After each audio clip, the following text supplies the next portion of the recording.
ایک سوال آیا ہے کہ صلاۃ التسبیح کسے کہتے ہیں، اس کی فضیلت کیا ہے اور اس کا پڑھنے کا طریقہ کیا ہے۔ صلاۃ التسبیح ایک نفل نماز ہے۔ نبی کریم صلی اللہ علیہ وسلم نے اس کے بارے میں روایت سنن ابو داؤد کے اندر موجود ہے۔ نبی کریم صلی اللہ علیہ وسلم نے اپنے پیارے چچا عباس رضی اللہ تعالی عنہ ان کو کہا، یا عمی، اے میرے چچا، الا احبوک، کیا میں آپ کو کوئی تحفہ نہ دوں، الا اعطیک، الا امنحک، سب کا معنی ہے کیا میں آپ کو تحفہ نہ دوں۔ تو کون ہے جو نبی صلی اللہ علیہ وسلم کے تحفے کا انکار کرے؟ کہا اللہ کے رسول ضرور دیجیے۔ آپ علیہ الصلوۃ والسلام نے فرمایا کہ تو دن کے شروع میں 4 رکعتیں پڑھا کر اللہ کے لیے، خالص اللہ کے لیے، لوگوں کو دکھانے کے لیے۔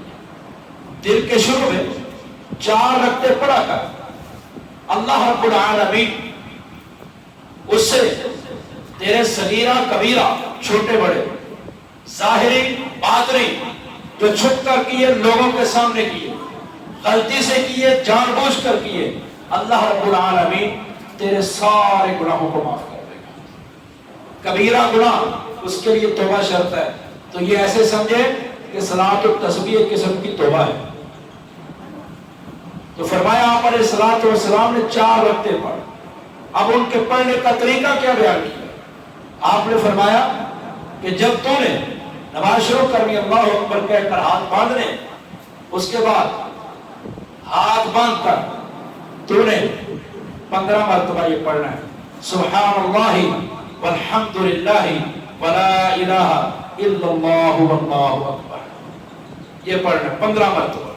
پھر رکوع میں جانا ہے، رکوع میں جا کر یہی کلمہ سبحان اللہ والحمد للہ ولا الہ الا اللہ واللہ اکبر، یہ 10 مرتبہ ہے۔ نماز کی تسبیحات پڑھنی ہے، نماز کے اندر پڑھتے ہیں سبحان ربی العظیم، وہ پڑھ کے پھر ان کو پڑھنا ہے 10 مرتبہ۔ پھر رکوع سے سر اٹھانا ہے، سمی اللہ لمن حمدہ کہنے کے بعد ربنا ولک الحمد پڑھنے کے بعد پھر 10 مرتبہ یہی پڑھنا ہے، سبحان اللہ والحمد للہ ولا الہ الا اللہ واللہ اکبر۔ یہ کل 35 ہو۔ پھر رکوع سجدے میں جانا ہے،